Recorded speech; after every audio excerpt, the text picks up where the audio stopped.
Hey guys, how's it going? It is Wednesday, September 27th, and it is my birthday. I am 37 years old today. I woke up this morning and I went to the bathroom and I looked at myself in the mirror, and this is the first birthday where I actually looked at myself in the mirror and said to myself, oh my god, your insert age here. I said to myself, holy shit, you are 37 years old. I'm 37? And this is the first birthday that I've ever had where I wake up in the mornings now, and especially now that it is fall season here, and here in North Jersey, we are experiencing the colder weather. I'm way more sensitive to heat and cold than I used to be. Like when I was 27, I can go to a winter game at Lambeau Field and wear barely a sweater. I could still wear shorts and I would be just fine. I'm wearing thick sweatpants right now, and this morning when I went to go get coffee and breakfast, I had to put on a sweater and a thin jacket because it was 53 out and I was freezing. Like I had to really put on several layers to be able to just go outside. So heat and cold is something that's new to me. I used to be able to withstand any sort of freezing temperatures. Now it's like, now I am way more sensitive to cold than I used to be. Another big thing is food. Back when I was 27, I could eat basically anything I wanted and not feel anything in my stomach. I mean, I've always been huskier is a nice way of putting it, but I've always been a bigger fella, and that's on me for being this size and shape. But back at 27, I used to be able to eat anything I ever wanted and not feel anything in my stomach as far as like stomach pain, indigestion or like gurgling feeling that you get sometimes. I mean, fun fact, guys, my heaviest, I used to be 385 pounds at my heaviest. I mean, what really hit me was one time I bumped into Chris Christie at a diner in Paramus, and this is when he was still governor of New Jersey. I bumped into him and we took a picture, and I posted the caption on my Facebook page with the caption, "For once I could say I'm the thinner one in the picture." And a couple friends of mine left comments and messaged me saying, yeah, dude, no you can't. And it was really mean, but it was harsh, and I needed to hear that. So I'm currently, I went from 385 pounds to now hovering around 240. And while I feel so much better, I mean, my knees are thanking me every day for losing that much weight, but I want to get to roughly a solid even 200 pounds, maybe 190. So hopefully by this time next year, I can say that, I am within a 190 to 200 pound range, and I'd be really happy with that. The biggest physical difference now at 37 that I feel now versus when I was at 27 is sleep. I've never been one to take naps in the middle of the day, and I've never been one to say I'm tired at like 5 in the afternoon, but holy mackerel, do I feel tired almost all the time now. That could be a result to not having good quality sleep. I mean, I wear my Apple Watch to bed and it says I get relatively okay sleep, but I find myself now needing to take a nap in the afternoon, when before at 27, I could just go out all day, I could stay up all night and come back at 7 a.m. the next morning and still get work done before I finally crashed. I mean, I just photographed my buddy's wedding last Saturday, and it was about 8:30, 9:30 at night. I've been photographing him and the wedding party since 11 a.m. that day. So I've been running around on my feet most of the time throughout the whole day. And at the reception, everyone was starting to feel tired around 8:30. And especially me, like I was struggling to stay awake. And I made a joke to my friends. I was like, guys, remember when like 10, 15 years ago, like it would be what, 9 o'clock? We would just be getting to the Dunkin' Donuts or whatever diner we would camp out at the night to hang out, or bar that we would go to drink at. And we would just, at 8:30, 9 o'clock, our night would be starting, essentially. Now it's like Oh my God, it's 9 o'clock. My bedtime was an hour ago. That's what I feel physically. Mentally, it's a whole nother story. And I wanted to make this to sort of reflect on a lot of things that happened with my life. So normally when I film this type of video, I have notes in my phone about what I want to say, and I have a bullet point of everything I want to do. But for this video, I have nothing. So I wanted to just address you guys personally. I don't know how this is going to sound or how organized it's going to be on camera. By the way, this is the first video I'm filming in my studio with the new camera. I am shooting this on an A7R5, and first and foremost, I'm lucky at 37 to now be in a financial situation where I can afford such a camera this expensive, because for years I've been using, actually it's right here, for years I've been using this, which is an A7 III. And I remember when I bought this camera, it was during my time at SiriusXM, and it was after a couple of meetings with the higher ups, my boss's bosses, that they were like, hey, let's figure out new ways to have engagement with the audience. And I said, oh, let me get a camera and let me take photos, high quality photos and high quality videos of the guests in studio. This is before Sirius had all of their video apps on their subscription platforms. So really the only person that was really doing anything video-wise at Sirius was Howard Stern. And I wanted to do what Howard was doing. So I was like, you know what? Let me invest in a good camera. And that's when I bought this. This camera has over 200,000 shutters clocked on it. This camera has been dropped. It has seen all of the elements. I mean, look at this. Right here is a nasty, nasty scratch. There it is. This is when I dropped it on the gimbal when I was doing a real estate listing. And I mean, this camera, I mean, the buttons are almost like Play-Doh at this point. Like the clickiness of these buttons have been so worn out. Yeah, I mean, this camera has seen some days, and I'm still using it. This is my B camera now when I go do weddings. But one good thing about the A7R5 is the flippy screen. I mean, just from a gear perspective, like right here, right off camera, is a screen where I can see myself and I can monitor myself, which is amazing, because before with this, the screen doesn't flip out. It just tilts like that. So for a camera to now have the flippy screen, this is a feature that every camera should have. I don't know why camera manufacturers don't have this on every single model they have, but I digress. But the point I'm trying to make is, at 37, I am in a position financially where I can afford a camera as expensive as an A7R5, and it is expensive. The body alone is about $4,500. And with the extended warranty and the protection I got on it, I spent almost $5,000 on this camera. I'm in a position now where I can afford something like this, and I'm grateful for it. And that leads me to a lot of things that I want to address with you guys, because it's been a while since I've talked to you guys like this. Normally I talk to you guys in the venue when I'm doing a vlog, and I briefly talk about the show. You guys see me do my sound guy thing, and that's great, and I love all of those videos that I make for you guys, because that's the content you guys subscribe for.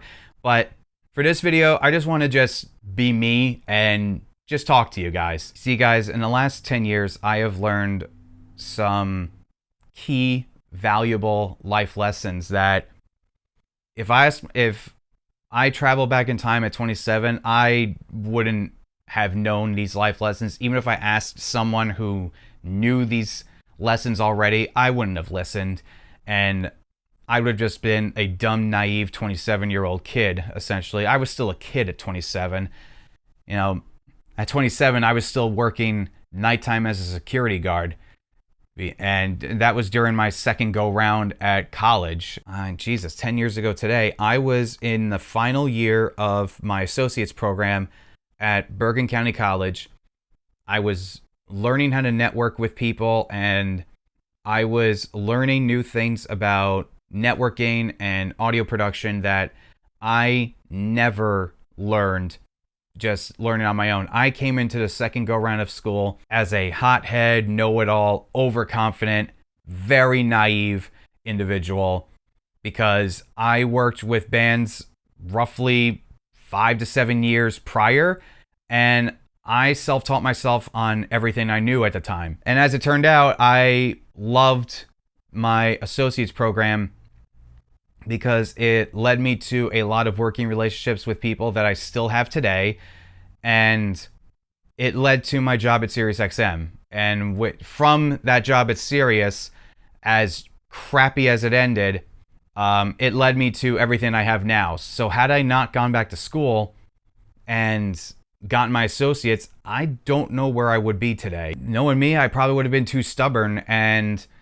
I would still be working nighttime as a security guard, just barely scraping by, probably still living with my folks, and not living here in my own place. I want to talk about 5 big life-changing lessons that I wish I knew at 27 that I know now at 37. And I hope you guys take some of these lessons as well for either yourselves or for someone that you know who may or may not be going through something themselves.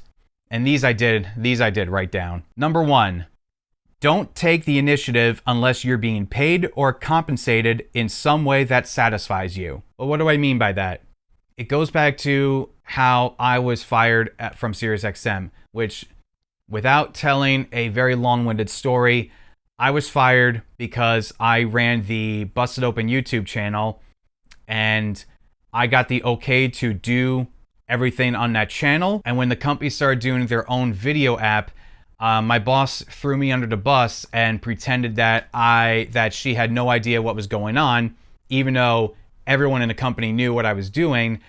And there's more details to the story that I'm not going to say, but I was fired because of that YouTube channel. And to say that I was betrayed would be a hysterical understatement, because everyone that worked in the company that I talked to every day, that I've seen since my firing at Sirius, they all knew what I was doing there. They all knew what was going on. Everyone in other departments were like, hey, check out what this guy's doing in his own free time, making this YouTube thing go for Busted Open. There was no reason for me to believe that I would ever get fired for that. And that's why I say don't take the initiative or do any work unless it is specified in writing, or at least in an email agreement, or in some sort of recorded conversation with an employer or a band or anyone else, because you need to cover your own ass. Don't make the same mistake I did and put your trust in, especially a boss that gives you the okay to do something, because your boss got to where they are by stepping on others to get to where they are. And don't think that your boss wouldn't throw you out to the wolves if it meant saving his or her own ass, because that's what happened with me.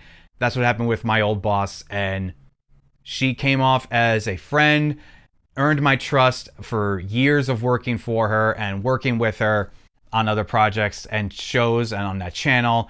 And she gave me the okay to do everything that I was doing with that YouTube channel. And when the company started asking questions about that YouTube channel, she pretended that she knew fuck all about what I was doing with that channel and said she never approved of me doing that. And that's what led to me being fired. When I work with bands, not one cable gets strung out and not one microphone is getting hooked up unless we all have a contract and a written agreement that says you guys are paying me this rate for this time to do this work.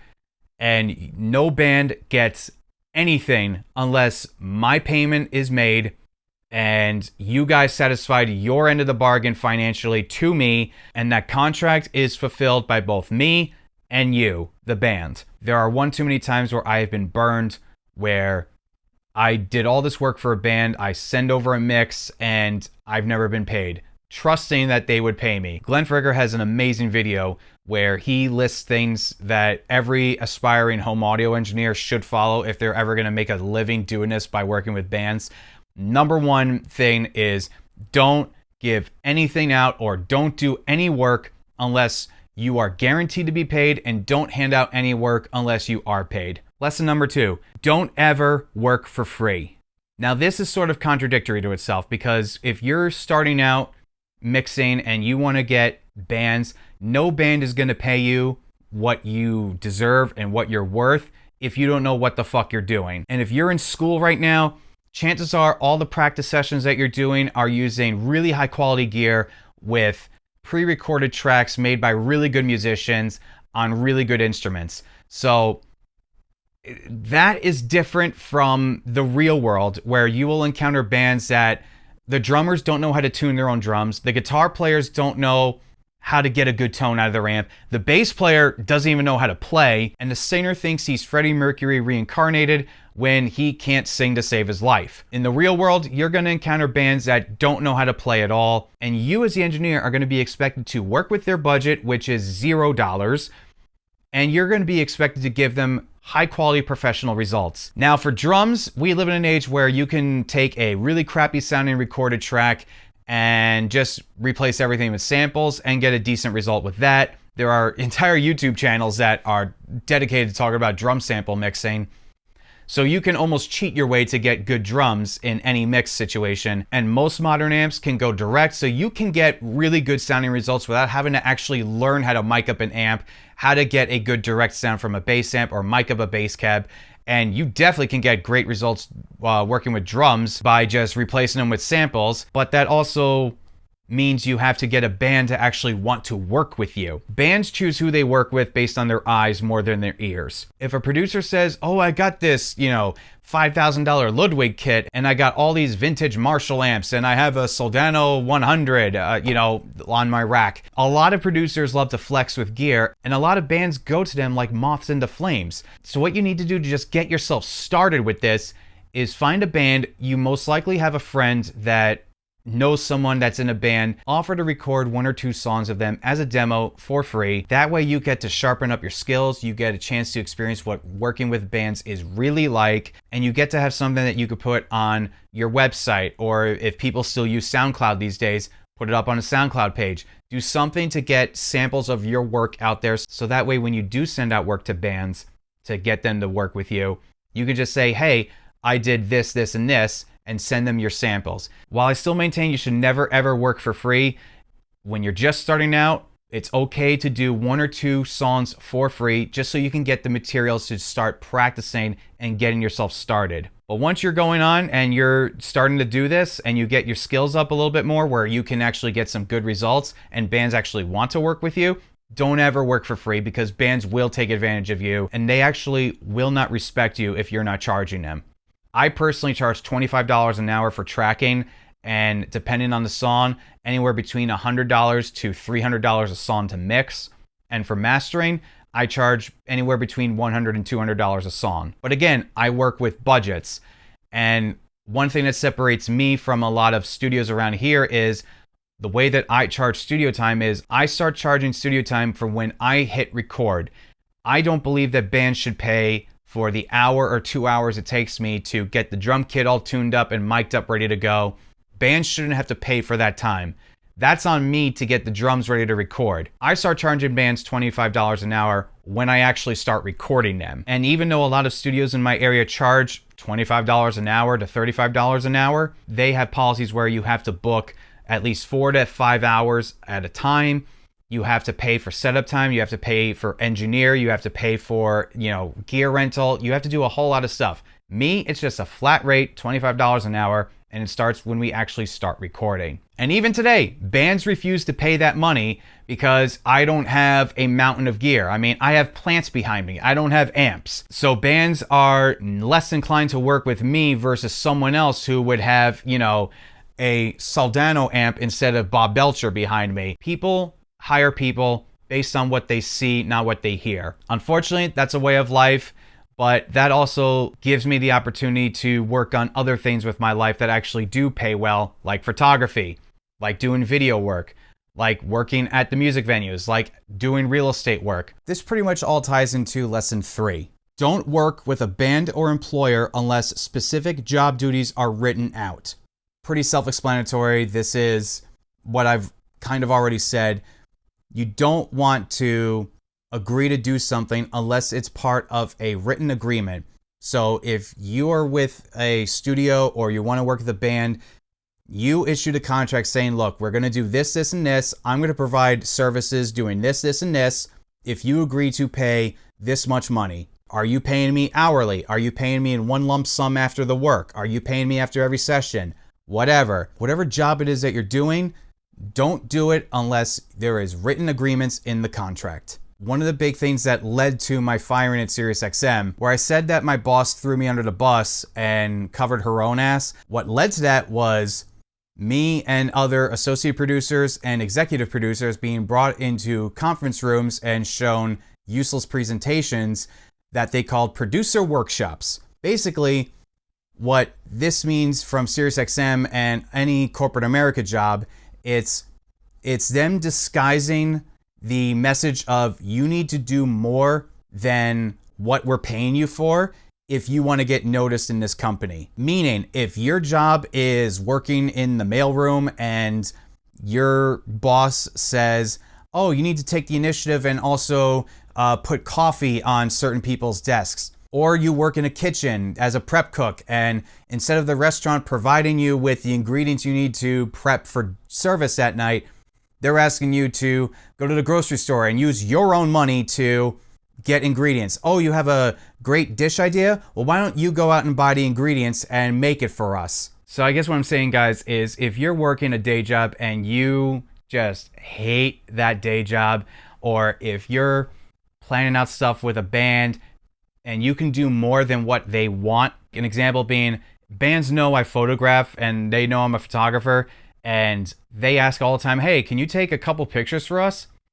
I'm happy to do that for an extra fee, because a lot of people want you to do more work for them as favors than actually what you're supposed to be doing as your job. And sometimes they'll even get offended if you stand up for yourself and say no, which leads me to life lesson number 4. Always keep your guard up and never take someone's word for granted. Actions speak louder than words. This is one of the biggest life lessons, because Stone Cold Steve Austin said it best: don't trust anybody. I have a hard time trusting people as it is. So my default now is I don't fully trust someone unless I see their actions first and what they do versus what they say. I don't listen to a lot of shit that a lot of people say, because most of the time it's just bullshit. And a lot of people just talk. If I work with a band and they say, oh, we'll pay you at the end of every session, we'll have your money for you. If they actually do pay me on time, you'll gain my trust and you'll gain my respect. If we write in a contract that says no garbage is to be left in my studio, the fact that I have to even write that speaks volumes. But if a band leaves and my studio is still clean, I will respect you. I will trust you. If you say you're going to be at my studio at 8 p.m. to start tracking vocals for the night, and you show up at 10:30 and your voice isn't ready to go and you're just wasting our time, I'm not going to trust you. But I'm not speaking as someone from a professional standpoint. That's sort of common sense. But personally, I've encountered a lot of people who wanted to sell me a bag of goods. I encountered a lot of people that wanted to sell me snake oil, whether it was from themselves as people or themselves professionally. And it was really difficult for me to learn how to trust someone. I do this because I've been burned too many times that I refuse to ever be burned again. There are many times in my life where I really wanted to just give up and just go and just like quit this. If I really did quit music after the however many times I've been burned and I was like, you know what, screw this, I'm done with music, I wouldn't be working at a music venue right now. I wouldn't be working with bands. I wouldn't be doing what I'm doing if I quit. If I quit after some asshole, said that my photo work is crap, or even just the other day, I was photographing a house that it was decent, but it wasn't like a McMansion. You know, it wasn't a really nice, truly luxury home. It was a lower middle class house that they put a lot of fancy stuff inside of it and pretended that the whole house was an extravagant palace. I went there, I did the photo shoot, I left. The photos looked great. I sent it over to my client, and the realtor called me back and was like, the seller is not happy with any picture you took. And even though the realtor client said to me that they were very happy with the pictures, they being the realtors, they were happy with all the pictures I took. They didn't see anything wrong with it. These sellers were just those people that were never going to be impressed with anything. They come from new money and they think that they could just boss people around. And I ended up having to go back to that house twice, and I reshot the whole home twice until this woman was satisfied with the photos that I took. And the entire time that I was reshooting the house, she was talking to me like, how hard can your job be? How hard can it be to just take pictures and follow directions? You must not make a lot. You know, she even went on to say like, oh, there's a reason why we drive Mercedes Benzes and you're driving that little hatchback. I'm like, and as much as I wanted to just like strangle this woman, I just swallowed my pride and just did the job, because I knew if I pissed off this realtor client, I would lose a significant part of my income, because this realtor client does a lot of high-end luxury listings and they're one of my favorite clients to work with. So in the end, I can't upset my client. But if I quit after just being talked down to like that by this woman, or of all the years that I worked in kitchens, I worked in kitchens for like 10 years before I started working other jobs. And if I quit every time my head chef would scream at me for overcooking a steak or not filleting a fish properly, I wouldn't be where I am today. And I see a lot of people getting discouraged by being talked to harshly and giving up, or just complaining that, you know, life's not fair to them. Life is not sunshine and rainbows. The only thing guaranteed with life is it eventually ends. And you need to make the most of it, no matter how hard it might be. So I guess that lesson is just keep moving and keep going forward, because eventually you're going to hit a point in life where you are where you want to be. So I want to end on a positive note, guys, and I want to end with life lesson number 5. It's okay to be selfish once in a while when it comes to your own well-being. I feel like I shouldn't need to explain this, but I'm always the type of person that wants to work, and I'd rather be working than not doing anything. I mean, if I had all the money in the world, I would still want to work. I'm not the type of person that likes to just lay around and be lazy. There were a lot of times that I put the job before everything else. And, you know, if you ever saw Hot Fuzz, that scene where Simon Pegg's character is talking to Nick Frost's character about how he's missed, you know, wife's dad's funeral and, you know, birthdays, dinners. Like, I mean, in a lot of ways, my work ethic and the pride that I take in my work is a lot like Simon Pegg's character, Nicholas Angel. I want to just do the best that I can at all times, and I'm willing to just stay up all night if it means a video gets edited that much faster to make my clients happy. Favors for friends or clients that I've trusted over the years. I'm willing to do a lot of things for people. It always comes at an expense of my exhaustion. It comes at an expense of my mental health. I'm a very simple guy. If there's a new movie playing, I'll go see a movie and just shut off my phone for a few hours. I love those little breaks. I love going to car shows and checking out other people's custom builds that they've put on their cars. I love it. I said this before in another vlog, but I love going to dealerships because I'm a car enthusiast. I love going to dealerships and trying out new cars just to test drive them, because I find the new cars exciting. I find new features on cars exciting, and I want to see where the motor industry is going. So if I just take a couple of hours out of my day to just go test drive a car, for example, not even like a sporty Corvette, like if I go test drive a new Honda Civic, like that would be awesome to me. Like that's a fun afternoon for me. But whatever makes you happy, carve out time so that you can have some you time. And if it means saying no to your friends who want you to come out and go drinking with them one night, if you're not mentally up for it and you really just want to sit at home, have a nice drink to yourself or have a cup of coffee by yourself, put on a movie and just fall asleep on your couch, if it makes you happier, do it. Because I can't tell you how many times I have said no to myself and yes to other people, and I hated myself for it. And how angry I was at myself for it later on when they wouldn't reciprocate for me. Being a people pleaser fucking sucks. And if you're the type of person that will bend over backwards to make anyone and their mother happy, take some time for yourself especially, because chances are there's a lot of shit going on in your head that is unresolved from your childhood that makes you want to be a people pleaser. I know for me, it was my crave of just wanting approval from my peers and wanting to be respected by my peers and my teachers and, the school officials in charge. I wanted that acceptance and respect from people. And that sort of made me into a people pleaser of, doing free photo shoots for people, like doing all this extra free stuff for people because I desperately want their approval, and canceling, dinners with my mother, and even just like bailing on my friends to, make it so I can work a little extra harder that day or stay late to get projects done for work. Like, I sacrificed a lot of me time for the sake of others. And if I can go back in time and say to 27-year-old me, it would be, don't become a people pleaser. Don't say yes for the sake of wanting to be approved. It's okay to say no to people. And it's okay to say, you know what? I want a me day. And I think on that note, I'm going to have a me day. Because like I said, today being my birthday, I can choose to edit a video, lock myself behind the computer, and edit all day.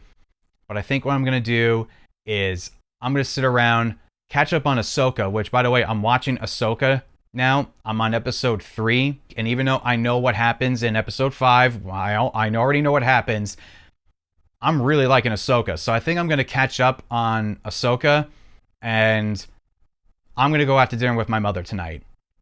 That's how I'm going to spend my birthday. And I'll catch you guys in the next one. Peace.